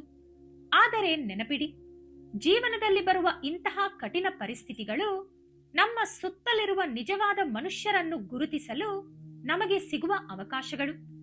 ಯಾರು ನಿಜವಾಗಿ ನಮ್ಮ ಒಳಿತನ್ನು ಬಯಸುತ್ತಾರೆ, ಯಾರು ನಮ್ಮ ದೌರ್ಬಲ್ಯಗಳಿಗಾಗಿ ಕಾಯುತ್ತಿದ್ದಾರೆ, ಯಾರು ನಮ್ಮ ಯಶಸ್ಸನ್ನು ಕಂಡು ಸಂತೋಷ ಪಡುತ್ತಾರೆ, ಯಾರು ಹೊರಗೆ ನಗುತ್ತಾ ಒಳಗೊಳಗೆ ಅಸೂಯೆ ಪಡುತ್ತಿದ್ದಾರೆ, ಇವೆಲ್ಲವೂ ಇಂತಹ ಕಷ್ಟದ ಸಮಯದಲ್ಲಿಯೇ ಬಯಲಾಗುತ್ತವೆ. ಒಂದು ಕಾಲದಲ್ಲಿ ನಿಮಗೆ ಅತ್ಯಂತ ಆಪ್ತನಾಗಿದ್ದ ವ್ಯಕ್ತಿ ನೀವು ಕಷ್ಟದಲ್ಲಿದ್ದಾಗ ನಾನು ಬ್ಯುಸಿ ಇದ್ದೇನೆ ಎಂದು ತಪ್ಪಿಸಿಕೊಂಡಾಗ ನಿಮ್ಮ ಹೃದಯ ಒಡೆದಂತೆ ಭಾಸವಾಗುವುದು ಸಹಜ. ಅದು ನೋವಿನ ಸಂಗತಿಯೇ ಆದರೂ ಅದೇ ನಿಮಗೆ ಜೀವನ ಕಲಿಸುವ ಒಂದು ದೊಡ್ಡ ಪಾಠ. ಪ್ರತಿಯೊಬ್ಬರಿಗೂ ಅತಿಯಾದ ಮೌಲ್ಯ ನೀಡಬಾರದು ಎಂಬುದು ಈ ಕಾಲ ಕಲಿಸುವ ಪಾಠ. ನಿಮ್ಮ ಪ್ರೀತಿ, ಸಮಯ ಮತ್ತು ಶಕ್ತಿಯನ್ನು ಎಲ್ಲರಿಗೂ ಹಂಚದೆ ಕೇವಲ ಅರ್ಹರಿಗಾಗಿ ಮಾತ್ರ ಉಳಿಸಿಕೊಳ್ಳಿ. ಇಲ್ಲಿ ಹೆಚ್ಚಿನವರು ಮಾಡುವ ದೊಡ್ಡ ತಪ್ಪು ತಮ್ಮನ್ನು ಬಿಟ್ಟು ಹೋದವರ ಬಗ್ಗೆಯೇ ದಿನವಿಡೀ ಯೋಚಿಸುತ್ತಾ ಕೂರುವುದು. ಇದರಿಂದ ಅವರಿಗೆ ಏನೂ ನಷ್ಟವಿಲ್ಲ. ತೊಂದರೆಯಾಗುವುದು ಕೇವಲ ನಿಮಗೆ ಮಾತ್ರ. ನಿಮ್ಮ ಶಕ್ತಿಯನ್ನು ನಿಮ್ಮ ಭವಿಷ್ಯಕ್ಕಾಗಿ ಉಳಿಸಿಟ್ಟುಕೊಳ್ಳಿ. ನಿಮ್ಮ ನೆಮ್ಮದಿಗಾಗಿ ಕೆಲವು ಸರಳ ಆದರೆ ಅತ್ಯಂತ ಪರಿಣಾಮಕಾರಿ ಪರಿಹಾರಗಳು ಇಲ್ಲಿವೆ. ದೀಪಾರಾಧನೆ ಮತ್ತು ಜಪ. ಪ್ರತಿದಿನ ಬೆಳಿಗ್ಗೆ ಅಥವಾ ಸಂಜೆ ಮನೆಯಲ್ಲಿ ಒಂದು ಸಣ್ಣ ದೀಪವನ್ನು ಹಚ್ಚಿ ಅದರ ಮುಂದೆ ಕುಳಿತುಕೊಂಡು ಓಂ ನಮೋ ನಾರಾಯಣಾಯ ಅಥವಾ ಓಂ ನಮ ಶಿವಾಯ ಮಂತ್ರವನ್ನು ಕೇವಲ 11 ಬಾರಿ ಜಪಿಸಿ. ಇದು ಯಾವುದೇ ದೊಡ್ಡ ಪೂಜೆಯಲ್ಲ, ನಿಮ್ಮ ಮನಸ್ಸನ್ನು ಕೇಂದ್ರೀಕರಿಸುವ ಸರಳ ಮಾರ್ಗ. ಆ ದೀಪದ ಬೆಳಕಿನಲ್ಲಿ ಒಂದು ಅದ್ಭುತವಾದ ನಿಶ್ಶಬ್ದವಿರುತ್ತದೆ. ಆ ಪ್ರಕಾಶ ಕೇವಲ ಕಣ್ಣಿಗೆ ಮಾತ್ರವಲ್ಲ, ಇನ್ನೂ ಭರವಸೆ ಜೀವಂತವಾಗಿದೆ ಎಂಬ ಸಂದೇಶವನ್ನು ನಿಮ್ಮ ಆತ್ಮಕ್ಕೆ ತಲುಪಿಸುತ್ತದೆ ಮತ್ತು ಮನಸ್ಸಿಗೆ ಅಪಾರ ನೆಮ್ಮದಿ ಕೊಡುತ್ತದೆ. ಮನೆಯ ಸ್ವಚ್ಛತೆ. ಹಳೆಯ, ಹಾಳಾದ ಮತ್ತು ಮುರಿದ ವಸ್ತುಗಳನ್ನು ಮನೆಯಿಂದ ಹೊರಹಾಕಿ. ಮೂಲೆಗಳಲ್ಲಿ ಧೂಳು ತುಂಬಿದ್ದರೆ ಅದು ಮನೆಯ ವಾತಾವರಣವನ್ನು ಭಾರವಾಗಿಸುತ್ತದೆ. ವಾರಕ್ಕೊಮ್ಮೆ ಉಪ್ಪು ನೀರಿನಿಂದ ನೆಲ ಒರೆಸುವುದು ನಕಾರಾತ್ಮಕ ಶಕ್ತಿಯನ್ನು ದೂರ ಮಾಡುತ್ತದೆ ಎಂಬ ನಂಬಿಕೆ ಇದೆ. ವೈಜ್ಞಾನಿಕವಾಗಿ ನೋಡಿದರೂ ಸ್ವಚ್ಛತೆ ಮನಸ್ಸನ್ನು ಹಗುರಗೊಳಿಸುತ್ತದೆ. ನಿದ್ರೆಯ ಮುನ್ನ ಫೋನ್ ಬಳಕೆ ಬೇಡ. ರಾತ್ರಿ ಮಲಗುವ ಮುನ್ನ ಮೊಬೈಲ್ ಬಳಕೆಯನ್ನು ತಗ್ಗಿಸಿ. ತಡರಾತ್ರಿಯವರೆಗೆ ನಕಾರಾತ್ಮಕ ವಿಡಿಯೋಗಳು ಅಥವಾ ಕೆಟ್ಟ ಸುದ್ದಿಗಳನ್ನು ನೋಡುವುದರಿಂದ ಮನಸ್ಸು ಮತ್ತಷ್ಟು ಆತಂಕಕ್ಕೆ ಒಳಗಾಗುತ್ತದೆ. ಮಲಗುವ ಮುನ್ನ ನಕಾರಾತ್ಮಕ ವಿಷಯಗಳನ್ನು ನೋಡುವುದರಿಂದ ನಿಮ್ಮ ಮೆದುಳು ವಿಶ್ರಾಂತಿ ಪಡೆಯುವ ಬದಲು ಹೋರಾಟಕ್ಕೆ ಸಿದ್ಧವಾದಂತೆ ಪ್ರಚೋದನೆಗೊಳ್ಳುತ್ತದೆ. ಹಾಗಿದ್ದಾಗ ನೆಮ್ಮದಿಯ ನಿದ್ದೆ ಹೇಗೆ ತಾನೇ ಬರಲು ಸಾಧ್ಯ? ನೆಮ್ಮದಿ ನೀಡುವವರ ಒಡನಾಟ. ನಿಮ್ಮ ನೆಮ್ಮದಿಯನ್ನು ಕಸಿದುಕೊಳ್ಳುವವರಿಂದ ದೂರ ಇರಿ. ಪ್ರತಿದಿನ ನಕಾರಾತ್ಮಕವಾಗಿ ಮಾತನಾಡುವ ಜನರಿಂದ ಅಂತರ ಕಾಯ್ದುಕೊಂಡು ನಿಮಗೆ ಧೈರ್ಯ ತುಂಬುವವರೊಂದಿಗೆ ಹೆಚ್ಚು ಸಮಯ ಕಳೆಯಿರಿ. ದಾನ, ಧರ್ಮ. ನಿಮಗೆ ಸಾಧ್ಯವಾದಷ್ಟು ಮಟ್ಟಿಗೆ ಹಕ್ಕಿಗಳಿಗೆ ಧಾನ್ಯಗಳನ್ನು ಹಾಕಿ, ಬಡವರಿಗೆ ಅನ್ನದಾನ ಮಾಡಿ ಮತ್ತು ವೃದ್ಧರನ್ನು ಗೌರವಿಸಿ. ಯಾರೋ ಒಬ್ಬರ ಮುಖದಲ್ಲಿ ನೀವು ಮೂಡಿಸುವ ಸಣ್ಣ ನಗು ನಿಮ್ಮೊಳಗಿನ ನಕಾರಾತ್ಮಕತೆಯನ್ನು ಅಳಿಸಿ ಒಂದು ಹೊಸ ಬೆಳಕನ್ನು ತರುತ್ತದೆ. ಅದೇ ನಿಮಗೆ ರಕ್ಷಣಾ ಕವಚವಾಗುತ್ತದೆ. ಮುಖ್ಯವಾದ ಎಚ್ಚರಿಕೆ: ನಿಮ್ಮ ಮೇಲೆ ಯಾರೋ ಮಾಟಮಂತ್ರ ಮಾಡಿದ್ದಾರೆ ಅಥವಾ ಕೆಟ್ಟ ದೃಷ್ಟಿ ಬಿದ್ದಿದೆ ಎಂದು ಅನಿಸಿದ ತಕ್ಷಣ ಭಯ ಬಿದ್ದು ಯಾರ ಬಳಿಗೋ ಓಡಿ ಹೋಗಿ ನನಗೆ ಯಾರೋ ಏನೋ ಮಾಡಿಬಿಟ್ಟಿದ್ದಾರೆ ಎಂದು ಹೇಳಿಕೊಳ್ಳಬೇಡಿ. ಮೊದಲು ನಿಮ್ಮ ಜೀವನ, ನಿಮ್ಮ ಅಭ್ಯಾಸಗಳು, ನಿಮ್ಮ ಮನಸ್ಸು ಮತ್ತು ನಿಮ್ಮ ಸುತ್ತಲಿನ ವಾತಾವರಣವನ್ನು ಸೂಕ್ಷ್ಮವಾಗಿ ಗಮನಿಸಿ. ಏಕೆಂದರೆ ಅನೇಕ ಬಾರಿ ನಮ್ಮ ಜೀವನವನ್ನು ನಾವೇ ಕಷ್ಟಕರವಾಗಿಸಿಕೊಳ್ಳುತ್ತೇವೆ. ನಮ್ಮ ಖರ್ಚುಗಳ ಮೇಲೆ ನಮಗೆ ನಿಯಂತ್ರಣವಿರುವುದಿಲ್ಲ, ಆದರೆ ಹಣ ಕೈಯಲ್ಲಿ ನಿಲ್ಲುತ್ತಿಲ್ಲ ಎಂದು ಕೊರಗುತ್ತೇವೆ. ನಮ್ಮ ನಿದ್ದೆಯನ್ನು ನಾವೇ ಹಾಳು ಮಾಡಿಕೊಳ್ಳುತ್ತೇವೆ, ಆದರೆ ಯಾಕೆ ಹೀಗೆ ಕೆಟ್ಟ ಕನಸುಗಳು ಬೀಳುತ್ತಿವೆ ಎಂದು ಆತಂಕ ಪಡುತ್ತೇವೆ. ಮನೆಯಲ್ಲಿ ಮಾತನಾಡುವಾಗ ನಾವೇ ಎಚ್ಚರ ತಪ್ಪುತ್ತೇವೆ, ಆದರೆ ಮನೆಯಲ್ಲಿ ಶಾಂತಿ ಇಲ್ಲ ಎಂದು ಬೇಸರ ಪಟ್ಟುಕೊಳ್ಳುತ್ತೇವೆ. ಇಲ್ಲಿ ಹೆಚ್ಚಿನವರು ಮಾಡುವ ದೊಡ್ಡ ತಪ್ಪು ಏನೆಂದರೆ, ಮೊದಲು ತಾವು ಬದಲಾಯಿಸಿಕೊಳ್ಳಬಹುದಾದ ಸ್ವಂತ ತಪ್ಪುಗಳನ್ನು ತಿದ್ದಿಕೊಳ್ಳದೆ ಎಲ್ಲದಕ್ಕೂ ಹೊರಗಿನ ಪರಿಸ್ಥಿತಿ ಅಥವಾ ಇತರರನ್ನು ಕಾರಣವಾಗಿಸಿ ಹುಡುಕುವುದು. ಹೊರಗಿನ ಕಾರಣಗಳನ್ನು ಹುಡುಕಲು ಆರಂಭಿಸಿದರೆ ನಿಮ್ಮ ಹಣ ಮತ್ತು ನೆಮ್ಮದಿ ಎರಡೂ ಅನಗತ್ಯವಾಗಿ ವ್ಯರ್ಥವಾಗುತ್ತವೆ. ಅದಕ್ಕಾಗಿಯೇ ಮೊದಲು ನಿಮ್ಮ ಕೈಯಲ್ಲಿರುವ ವಿಷಯಗಳನ್ನು ಗಮನಿಸಿ. ಹಣ ನಿಲ್ಲದಿದ್ದರೆ ಅನಗತ್ಯವಾಗಿ ವಸ್ತುಗಳನ್ನು ಕೊಳ್ಳುತ್ತಿದ್ದೀರಾ? ಯಾರಿಗಾದರೂ ಅತಿಯಾಗಿ ಸಾಲ ಕೊಡುತ್ತಿದ್ದೀರಾ ಎಂದು ಯೋಚಿಸಿ. ನಿದ್ದೆ ಬರದಿದ್ದರೆ ರಾತ್ರಿ ಫೋನ್ ಬಳಕೆ ಹೆಚ್ಚಾಗಿದೆಯೇ, ಆತಂಕ ಹೆಚ್ಚಾಗಿದೆಯೇ, ಅಥವಾ ಕಾಫಿ ಟೀ ಅತಿಯಾಗಿ ಕುಡಿಯುತ್ತಿದ್ದೀರಾ ಎಂದು ಪರಿಶೀಲಿಸಿ. ಕೆಲವೊಮ್ಮೆ ನಾವು ಬೇಸರವನ್ನು ಮರೆಯಲು ಅತಿಯಾಗಿ ಶಾಪಿಂಗ್ ಮಾಡುತ್ತೇವೆ, ಜಾಸ್ತಿ ತಿನ್ನುತ್ತೇವೆ ಅಥವಾ ಗಂಟೆಗಟ್ಟಲೆ ಸೋಷಿಯಲ್ ಮೀಡಿಯಾದಲ್ಲಿ ಮುಳುಗುತ್ತೇವೆ. ಆದರೆ ಅವು ತಾತ್ಕಾಲಿಕವಾಗಿ ಮಾತ್ರ ನೆಮ್ಮದಿ ನೀಡುತ್ತವೆ, ಆಮೇಲೆ ಮತ್ತೆ ಅದೇ ಬೇಸರ ಕಾಡುತ್ತದೆ. ನಿಮಗೆ ಇದು ನಿಜವಾಗಿ ಅರ್ಥವಾದರೆ ಇಂದಿನಿಂದಲೇ ಒಂದು ಸಣ್ಣ ಬದಲಾವಣೆ ಮಾಡಿಕೊಳ್ಳಿ. ದಿನಕ್ಕೆ ಕೇವಲ ಅರ್ಧ ಗಂಟೆಯಾದರೂ ಶಾಂತವಾಗಿ ಕುಳಿತುಕೊಳ್ಳಿ. ಒಂದು ಸಣ್ಣ ವಾಕ್ ಮಾಡಿ, ಭಕ್ತಿಗೀತೆ ಕೇಳಿಸಿಕೊಳ್ಳಿ ಅಥವಾ ಇಷ್ಟ ದೇವರ ನಾಮಸ್ಮರಣೆ ಮಾಡಿ. ಇದು ನಿಮ್ಮ ಮನಸ್ಸನ್ನು ಅತ್ಯಂತ ಸ್ಥಿರಗೊಳಿಸುತ್ತದೆ. ಅದರ ಮೇಲೂ ಪರಿಸ್ಥಿತಿ ಹೀಗೆ ಮುಂದುವರಿದರೆ ಮಾತ್ರ ಹಿರಿಯರ ಅಥವಾ ತಜ್ಞರ ಸಲಹೆ ಪಡೆಯಿರಿ. ಆದರೆ ನಿಮ್ಮನ್ನು ಹೆದರಿಸಿ ಹಣ ಕೇಳುವವರಿಂದ ದೂರ ಇರಿ. ಹೀಗೆ ಮಾಡದಿದ್ದರೆ ನಿಮ್ಮ ಸರ್ವನಾಶ ಗ್ಯಾರಂಟಿ ಎಂದು ಭಯ ಹುಟ್ಟಿಸಿ ನಿಮ್ಮ ಮನಸ್ಸನ್ನು ದುರ್ಬಲಗೊಳಿಸುವವರ ಅವಶ್ಯಕತೆ ನಿಮಗಿಲ್ಲ. ಈಗ ನಿಮಗೆ ಬೇಕಿರುವುದು ಕೇವಲ ನೆಮ್ಮದಿ, ಧೈರ್ಯ ಮತ್ತು ಸ್ಪಷ್ಟತೆ ಮಾತ್ರ. ಈ ಸಮಯದಲ್ಲಿ ಮೀನರಾಶಿಯವರಿಗೆ ಇರುವ ಅತ್ಯಂತ ದೊಡ್ಡ ಪರೀಕ್ಷೆ ಎಂದರೆ ಭಾವನೆಗಳ ನಿಯಂತ್ರಣ. ಯಾರೋ ಆಡಿದ ಮಾತನ್ನು ದಿನವಿಡೀ ಮನಸ್ಸಿನಲ್ಲಿಟ್ಟುಕೊಂಡು ಕೊರಗುವುದನ್ನು ನಿಲ್ಲಿಸಬೇಕು. ಪ್ರತಿಯೊಬ್ಬರ ಮಾತಿಗೂ ಬೇಸರ ಪಟ್ಟುಕೊಳ್ಳುತ್ತಾ ಹೋದರೆ ನೆಮ್ಮದಿ ಸಿಗುವುದಿಲ್ಲ. ಯಾರಾದರೂ ನೋಯಿಸಿದಾಗ ಬೇಸರವಾಗುವುದು ಸಹಜ, ಆದರೆ ಅದೇ ಮಾತನ್ನು 100 ಬಾರಿ ಮನಸ್ಸಿನಲ್ಲಿ ನೆನೆಸಿಕೊಂಡರೆ ಅದು ನಿಮ್ಮೊಳಗೆ ವಿಷವಾಗಿ ಬದಲಾಗುತ್ತದೆ. ನಿಮ್ಮ ಕುಟುಂಬದಲ್ಲೂ ಇದು ಆಗುತ್ತಿರಬಹುದು. ಗಂಡ, ಹೆಂಡತಿ, ಪೋಷಕರು, ಮಕ್ಕಳು ಅಥವಾ ಒಡಹುಟ್ಟಿದವರ ನಡುವೆ ಒಂದು ಸಣ್ಣ ಮಾತು ಅಥವಾ ಸಣ್ಣ ಅಪಾರ್ಥ ದೊಡ್ಡ ಜಗಳಕ್ಕೆ ಕಾರಣವಾಗುತ್ತಿರಬಹುದು. ಆ ಅಪಾರ್ಥವನ್ನು ತಕ್ಷಣವೇ ಸರಿಪಡಿಸಿಕೊಂಡರೆ ಒಳ್ಳೆಯದು. ಬದಲಿಗೆ ಆ ನೋವನ್ನು ಮನಸ್ಸಿನಲ್ಲೇ ಬಚ್ಚಿಟ್ಟುಕೊಂಡು ನೋಡೋಣ ಎಂದು ಹಠ ಹಿಡಿದರೆ ಮುಂದೆ ಕೇವಲ ಒಂದು ಸಣ್ಣ ವಿಷಯಕ್ಕೂ ಆ ಜ್ವಾಲಾಮುಖಿ ಒಡೆದು ಹೋಗುತ್ತದೆ. ಇತ್ತೀಚೆಗೆ ಅನೇಕರು ಇದೇ ಸಮಸ್ಯೆಯನ್ನು ಹೇಳುತ್ತಿದ್ದಾರೆ. ಒಂದು ಸಣ್ಣ ಮಾತು ದೊಡ್ಡ ಜಗಳಕ್ಕೆ ಕಾರಣವಾಯಿತು ಎಂದು. ಅದಕ್ಕಾಗಿಯೇ ನೀವು ಈಗ ಸರಳ ಜೀವನದ ಕಡೆಗೆ ಹೆಜ್ಜೆ ಇಡಬೇಕು. ದಿನವನ್ನು ಕೇವಲ ಒಂದು ದಿನದಂತೆ ಬದುಕಿ. ಇಂದಿನ ಕೆಲಸವನ್ನು ಇಂದು ಮಾತ್ರ ಯೋಚಿಸಿ ನಿಭಾಯಿಸಿ. ಒಂದೇ ಬಾರಿಗೆ ಇಡೀ ಭವಿಷ್ಯದ ಮೂಟೆಯನ್ನು ತಲೆ ಮೇಲೆ ಹೊತ್ತುಕೊಳ್ಳಬೇಡಿ. ಭವಿಷ್ಯದ ಆತಂಕ ಕಾಡಿದಾಗ ಈ ಕ್ಷಣದಲ್ಲಿ ನಾನು ಏನು ಮಾಡಬಹುದು ಎಂಬ ಪ್ರಶ್ನೆಯನ್ನು ಮಾತ್ರ ನಿಮ್ಮ ಮುಂದೆ ಇಟ್ಟುಕೊಳ್ಳಿ. ಇದು ನಿಮ್ಮನ್ನು ಗಟ್ಟಿಯಾಗಿ ನಿಲ್ಲಿಸುತ್ತದೆ. ಯಾರಾದರೂ ನಿಮಗೆ ನೀನು ತುಂಬಾ ಬದಲಾಗಿದ್ದೀಯಾ ಎಂದು ಚುಚ್ಚಿ ಮಾತನಾಡುತ್ತಿದ್ದಾರೆಯೇ? ಚಿಂತಿಸಬೇಡಿ, ಅದು ನಕಾರಾತ್ಮಕ ಬದಲಾವಣೆಯಲ್ಲ. ನೀವು ಈಗ ನಿಮ್ಮ ನೆಮ್ಮದಿಯನ್ನು ಹೇಗೆ ಕಾಪಾಡಿಕೊಳ್ಳಬೇಕು ಎಂಬುದನ್ನು ಕಲಿಯುತ್ತಿದ್ದೀರಿ ಅಷ್ಟೇ. ಮುಂಚೆ ನೀವು ಎಲ್ಲರ ಫೋನ್ ಕರೆಗಳನ್ನು ಸ್ವೀಕರಿಸುತ್ತಿದ್ದೀರಿ, ಆದರೆ ಇತ್ತೀಚಿನ ದಿನಗಳಲ್ಲಿ ಕೆಲವು ಕರೆಗಳನ್ನು ನಿರ್ಲಕ್ಷಿಸುತ್ತಿದ್ದೀರಿ. ಹಿಂದೆ ಇತರರ ಸಮಸ್ಯೆಗಳನ್ನು ಕೇಳುತ್ತಾ ತಡರಾತ್ರಿಯವರೆಗೆ ಸಮಯ ಕಳೆಯುತ್ತಿದ್ದ ನೀವು ಈಗ ನಿಮ್ಮ ಕೆಲಸ ಮತ್ತು ನಿಮ್ಮ ಕುಟುಂಬಕ್ಕೆ ಆದ್ಯತೆ ನೀಡುತ್ತಿದ್ದೀರಿ. ಇದು ಸ್ವಾರ್ಥವಲ್ಲ, ಬದಲಿಗೆ ಪಕ್ವತೆ. ಇಲ್ಲಿ ಹೆಚ್ಚಿನವರು ಮಾಡುವ ದೊಡ್ಡ ತಪ್ಪು, ನಾವು ಬದಲಾದರೆ ಇತರರು ಏನಂದುಕೊಳ್ಳುತ್ತಾರೋ ಎಂದು ಅನಗತ್ಯವಾಗಿ ಹೆದರುವುದು.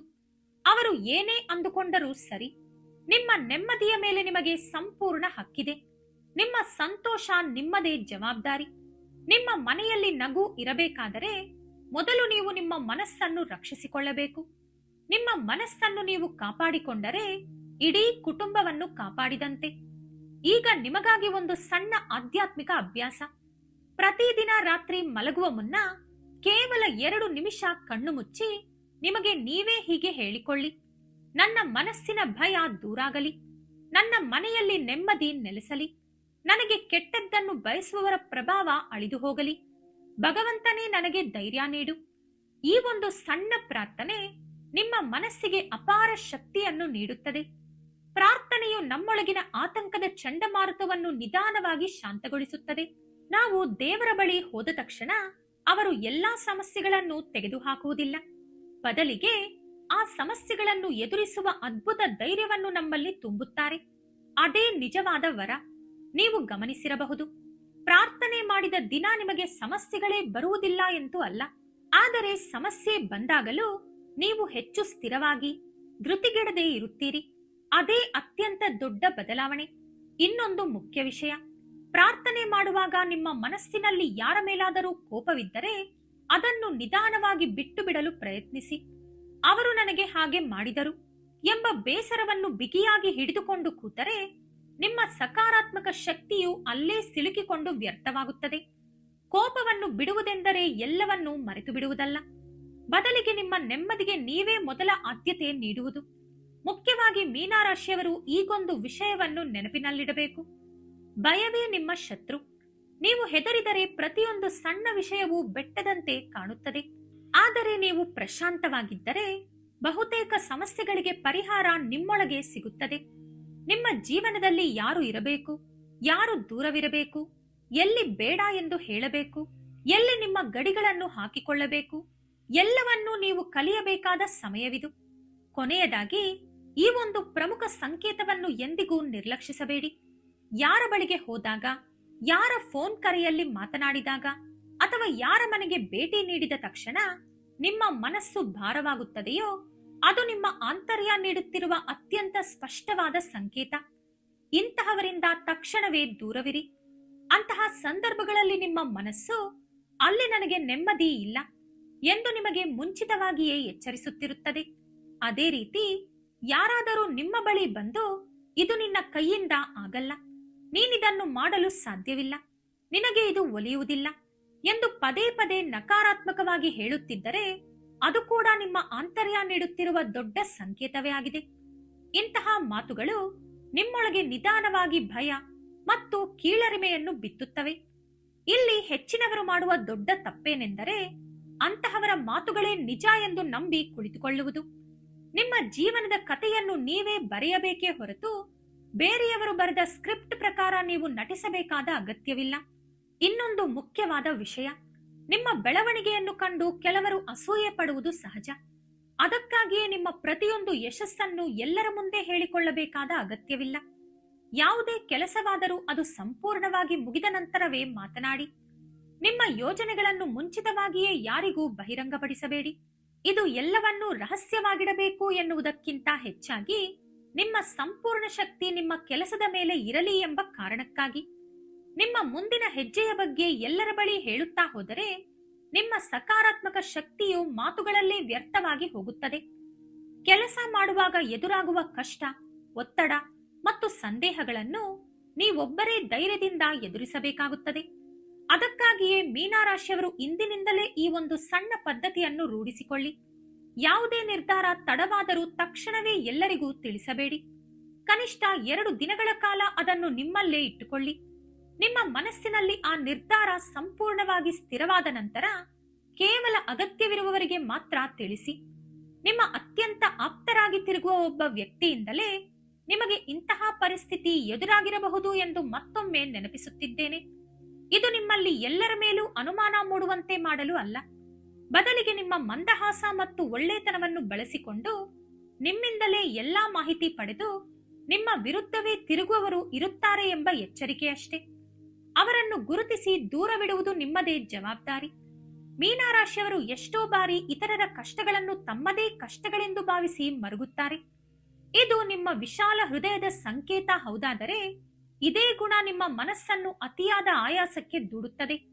ಅದಕ್ಕಾಗಿಯೇ ಈಗ ನಿಮ್ಮ ಮನಸ್ಸಿಗೆ ಕೊಂಚ ವಿಶ್ರಾಂತಿಯ ಅಗತ್ಯವಿದೆ. ನಿಮ್ಮ ಕುಟುಂಬದಲ್ಲಿ ಯಾರೋ ಒಬ್ಬರು ಕಷ್ಟದಲ್ಲಿದ್ದಾಗ ನೀವು ತಕ್ಷಣವೇ ನೊಂದುಕೊಳ್ಳುತ್ತೀರಿ. ಆದರೆ ಆ ಬೇಸರದ ಜೊತೆಗೆ ಅವರಿಗಾಗಿ ನಾನೇನೂ ಮಾಡಲು ಸಾಧ್ಯವಾಗುತ್ತಿಲ್ಲವಲ್ಲ ಎಂಬ ಅನಗತ್ಯ ಅಪರಾಧ ಪ್ರಜ್ಞೆ ನಿಮ್ಮನ್ನು ಕಾಡಲು ಶುರು ಮಾಡುತ್ತದೆ. ಇದು ನಿಮ್ಮನ್ನು ಮಾನಸಿಕವಾಗಿ ಮತ್ತಷ್ಟು ಕುಗ್ಗಿಸುತ್ತದೆ. ನೆನಪಿಡಿ, ಎಲ್ಲವನ್ನೂ ಸರಿಪಡಿಸಲು ನಿಮ್ಮಿಂದ ಸಾಧ್ಯವಿಲ್ಲ. ಎಲ್ಲವನ್ನೂ ಕಾಲಕ್ಕೆ ಬಿಟ್ಟು ನಿಮ್ಮ ಶಾಂತಿಯನ್ನು ಕಾಪಾಡಿಕೊಳ್ಳಿ. ಆ ಅಪರಾಧ ಪ್ರಜ್ಞೆ ನಿಮ್ಮನ್ನು ಕಾಡಿದಾಗ ಸಹಜವಾಗಿಯೇ ನಿಮ್ಮಲ್ಲಿ ಕಿರಿಕಿರಿ ಶುರುವಾಗುತ್ತದೆ. ಆ ಕಿರಿಕಿರಿಯ ಭರದಲ್ಲಿ ನಿಮ್ಮ ಬಾಯಿಂದ ಬರುವ ಮಾತುಗಳು ಕಠಿಣವಾಗಿ ಬದಲಾಗುತ್ತವೆ. ಆ ಕ್ಷಣ ಕಳೆದು ಶಾಂತವಾದ ಮೇಲೆ ಅನಗತ್ಯವಾಗಿ ಹಾಗೆ ಆಡಬಾರದಿತ್ತು ಎಂದು ನೀವೇ ಮತ್ತೆ ಒಳಗೊಳಗೆ ಕೊರಗುತ್ತೀರಿ. ಈ ನೋವಿನ ಚಕ್ರ ನಿರಂತರವಾಗಿ ಮುಂದುವರಿಯುತ್ತಲೇ ಇರುತ್ತದೆ.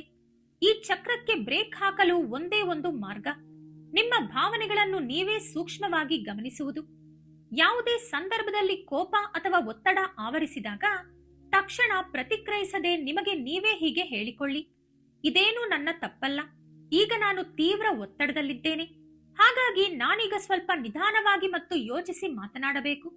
ನಿಮ್ಮಲ್ಲಿ ಈ ಜಾಗರೂಕತೆ ಬಂದರೆ ನಿಮ್ಮ ಮನೆಯ ವಾತಾವರಣವು ಮೆಲ್ಲನೆ ಬದಲಾಗಲು ಶುರುವಾಗುತ್ತದೆ. ನಿಮ್ಮ ಮಕ್ಕಳು, ಪೋಷಕರು ಅಥವಾ ಜೀವನ ಸಂಗಾತಿ ಎಲ್ಲರೂ ನಿಮ್ಮಲ್ಲಿನ ಈ ಸಕಾರಾತ್ಮಕ ಬದಲಾವಣೆಯನ್ನು ಗಮನಿಸುತ್ತಾರೆ. ನೀವು ಶಾಂತವಾಗಿದ್ದಾಗ ಅವರು ನಿಮ್ಮೊಂದಿಗೆ ಅಷ್ಟೇ ಪ್ರೀತಿ ಮತ್ತು ಗೌರವದಿಂದ ನಡೆದುಕೊಳ್ಳಲು ಆರಂಭಿಸುತ್ತಾರೆ. ಈ ಬದಲಾವಣೆಗಾಗಿ ಮತ್ತು ನಿಮ್ಮ ಮನಸ್ಸಿನ ಸ್ಥಿರತೆಗಾಗಿ ಈ ಸಮಯದಲ್ಲಿ ನೀವು ಪಾಲಿಸಬೇಕಾದ ಕೆಲವು ನಿಯಮಗಳು ಇಲ್ಲಿವೆ. ಯಾರಾದರೂ ನಿಮ್ಮನ್ನು ಕೆಣಕುವಂತೆ ಮಾತನಾಡಿದಾಗ ಅಥವಾ ಮನೆಯಲ್ಲಿ ಗೊಂದಲ ಸೃಷ್ಟಿಯಾದಾಗ ತಕ್ಷಣವೇ ಮರು ಮಾತನಾಡಬೇಡಿ. ಮನಸ್ಸಿನಲ್ಲೇ 1ರಿಂದ 5ರವರೆಗೆ ಎಣಿಸಿ ದೀರ್ಘ ಉಸಿರು ತೆಗೆದುಕೊಂಡು ಆಮೇಲೆ ಶಾಂತವಾಗಿ ಪ್ರತಿಕ್ರಿಯಿಸಿ. 2. ಮಾತುಗಳಲ್ಲಿ ಸ್ಪಷ್ಟತೆ. ನಿಮ್ಮ ಮಾತು ಕಡಿಮೆ ಇರಲಿ, ಆದರೆ ಅದರಲ್ಲಿ ಸ್ಪಷ್ಟತೆ ಇರಲಿ. ಬೇರೆಯವರ ಮನಸ್ಸನ್ನು ನೋಯಿಸದಂತೆ, ಅದೇ ಸಮಯದಲ್ಲಿ ನಿಮ್ಮ ಆತ್ಮಗೌರವಕ್ಕೆ ಧಕ್ಕೆಯಾಗದಂತೆ ಹೌದು ಅಥವಾ ಇಲ್ಲ ಎಂದು ನೇರವಾಗಿ ಹೇಳುವುದನ್ನು ಅಭ್ಯಾಸ ಮಾಡಿಕೊಳ್ಳಿ. 3. ನಿಮ್ಮದೇ ಆದ ಸಮಯ. ದಿನದಲ್ಲಿ ಕನಿಷ್ಠ 15ರಿಂದ 20 ನಿಮಿಷಗಳ ಕಾಲ ಕೇವಲ ನಿಮಗಾಗಿ ಮೀಸಲಿಡಿ. ಆ ಸಮಯದಲ್ಲಿ ಫೋನ್, ಟಿವಿ ಅಥವಾ ಕುಟುಂಬದ ಜವಾಬ್ದಾರಿಗಳ ಬಗ್ಗೆ ಯೋಚನೆ ಇರಬಾರದು. ಪ್ರಕೃತಿಯನ್ನು ವೀಕ್ಷಿಸುತ್ತಾ ಅಥವಾ ಸುಮ್ಮನೆ ಕಣ್ಣು ಮುಚ್ಚಿ ಕುಳಿತುಕೊಳ್ಳಿ. ಇದು ನಿಮ್ಮ ಮಾನಸಿಕ ಬ್ಯಾಟರಿಯನ್ನು ರೀಚಾರ್ಜ್ ಮಾಡುತ್ತದೆ. 4. ಕೃತಜ್ಞತಾ ಭಾವ. ರಾತ್ರಿ ಮಲಗುವ ಮುನ್ನ ದಿನದಲ್ಲಿ ನಡೆದ ಕೆಟ್ಟ ವಿಷಯಗಳನ್ನು ನೆನೆಯುವ ಬದಲು ನಿಮ್ಮ ಜೀವನದಲ್ಲಿರುವ ಕನಿಷ್ಠ 3 ಒಳ್ಳೆಯ ವಿಷಯಗಳ ಬಗ್ಗೆ ಭಗವಂತನಿಗೆ ಕೃತಜ್ಞತೆ ಸಲ್ಲಿಸಿ. ನೆನಪಿಡಿ, ನೀವು ಇಡೀ ಜಗತ್ತನ್ನು ಬದಲಾಯಿಸಲು ಸಾಧ್ಯವಿಲ್ಲ, ಆದರೆ ನಿಮ್ಮ ಪ್ರತಿಕ್ರಿಯೆಯನ್ನು ಖಂಡಿತವಾಗಿ ನಿಯಂತ್ರಿಸಬಹುದು. ನಿಮ್ಮ ಶಾಂತಿ ನಿಮ್ಮ ಕೈಯಲ್ಲೇ ಇದೆ. ಪ್ರತಿದಿನ ಬೆಳಿಗ್ಗೆ ಸಣ್ಣ ಪ್ರಾರ್ಥನೆ, ನಿಮ್ಮ ಮನಸ್ಸಿಗೆ ಧೈರ್ಯ ತುಂಬಲು. ಪ್ರತಿದಿನ ಮಾತಿನ ಜಾಗರೂಕತೆ, ಅನಗತ್ಯ ಸಮಸ್ಯೆಗಳಿಂದ ದೂರ ಇರಲು. ಪ್ರತಿ ವಾರದ ಮನೆಯ ಸ್ವಚ್ಛತೆ, ನಕಾರಾತ್ಮಕ ಶಕ್ತಿಯನ್ನು ಹೊರಹಾಕಲು. ಪ್ರತಿ ತಿಂಗಳ ಸಣ್ಣ ದಾನ, ಆತ್ಮಕ್ಕೆ ತೃಪ್ತಿ ಮತ್ತು ರಕ್ಷಣೆ ನೀಡಲು. ಪ್ರತಿ ಕ್ಷಣದ ಮನಸ್ಸಿನ ಗಮನ. ಇವಿಷ್ಟು ನಿಮ್ಮ ಭಾವನೆಗಳ ಮೇಲೆ ನಿಯಂತ್ರಣ ಸಾಧಿಸಲು. ಇವು ಸಣ್ಣ ಅಭ್ಯಾಸಗಳಂತೆ ಕಂಡರೂ ಇವೇ ಜೀವನದಲ್ಲಿ ಅತಿ ದೊಡ್ಡ ಸಕಾರಾತ್ಮಕ ಬದಲಾವಣೆಗಳನ್ನು ತರುತ್ತವೆ. ಮೀನರಾಶಿಯವರ ದೊಡ್ಡ ಬಲವೇ ಅವರ ನಂಬಿಕೆ. ಒಮ್ಮೆ ನೀವು ಇದನ್ನು ದೃಢವಾಗಿ ನಂಬಿ ಮಾಡಲು ಶುರು ಮಾಡಿದರೆ ನಿಮ್ಮ ಮನೆಯಲ್ಲೂ ನೆಮ್ಮದಿಯ ವಾತಾವರಣ ಸೃಷ್ಟಿಯಾಗುತ್ತದೆ. ನಿಮ್ಮ ಮನೆಯವರು ಕೂಡ ಈ ಮಧ್ಯೆ ಮನೆಯಲ್ಲಿ ಏನೋ ಒಂದು ಹೊಸ ಪ್ರಶಾಂತತೆ ಕಾಣುತ್ತಿದೆ ಎಂದು ಹೇಳಿದಾಗ ಅದು ನಿಮಗೆ ಸಿಗುವ ಅತ್ಯಂತ ದೊಡ್ಡ ಉಡುಗೊರೆ. ಇಂದು ಎಲ್ಲರಿಗೂ ಬೇಕಾಗಿರುವುದು ಕೇವಲ ನೆಮ್ಮದಿ ಮಾತ್ರ. ನೆಮ್ಮದಿ ಎಂದರೆ ಕೇವಲ ದುಡ್ಡು ಅಥವಾ ಹೆಸರಲ್ಲ. ನೆಮ್ಮದಿ ಎಂದರೆ ರಾತ್ರಿಯ ನಿಶ್ಚಿಂತೆಯ ನಿದ್ದೆ, ಮನೆಯೊಳಗಿನ ಮುಗ್ಧ ನಗು ಮತ್ತು ನಮ್ಮೊಂದಿಗೆ ನಾವು ಸುಖವಾಗಿರುವುದು. ಕೊನೆಯದಾಗಿ ಮೀನರಾಶಿಯವರೇ, ನೆನಪಿಡಿ, ನೀವು ಒಂಟಿಯಲ್ಲ. ನಿಮ್ಮ ಜೀವನದಲ್ಲಿ ಈಗ ಎದುರಾಗಿರುವ ಕಷ್ಟಗಳು ಶಾಶ್ವತವಲ್ಲ. ಎಷ್ಟೋ ಕಠಿಣ ಹಾದಿಗಳನ್ನು ದಾಟಿ ಬಂದಿರುವ ನಿಮಗೆ ಇದನ್ನು ಎದುರಿಸುವುದು ದೊಡ್ಡದೇನಲ್ಲ. ಎಲ್ಲೋ ಒಂದು ಕಡೆ ಜೀವನ ಸ್ಥಗಿತಗೊಂಡಿದೆ ಎನಿಸಿದರೆ ಅದು ನಿಮ್ಮ ಪತನವಲ್ಲ, ಬದಲಿಗೆ ಅದೊಂದು ಸಣ್ಣ ವಿರಾಮ ಅಷ್ಟೇ. ಭಗವಂತ ನಿಮಗೆ ಸರಿಯಾದ ಬುದ್ಧಿ, ಜಾಗರೂಕತೆ ಮತ್ತು ಹೊಸ ಮಾರ್ಗವನ್ನು ತೋರಿಸಲು ಈ ವಿರಾಮವನ್ನು ನೀಡಿರುತ್ತಾನೆ. ಇದನ್ನು ಕಂಡು ಹೆದರಿದರೆ ಮತ್ತಷ್ಟು ಕುಸಿಯುತ್ತೀರಿ. ಅದೇ ಈ ವಿರಾಮವನ್ನು ಪ್ರಾರ್ಥನೆ, ಜಾಗರೂಕತೆ ಮತ್ತು ಶಾಂತಿಯಿಂದ ತುಂಬಿಕೊಂಡರೆ ಅದು ನಿಮ್ಮನ್ನು ಮತ್ತಷ್ಟು ಎತ್ತರಕ್ಕೆ ಕೊಂಡೊಯ್ಯುತ್ತದೆ.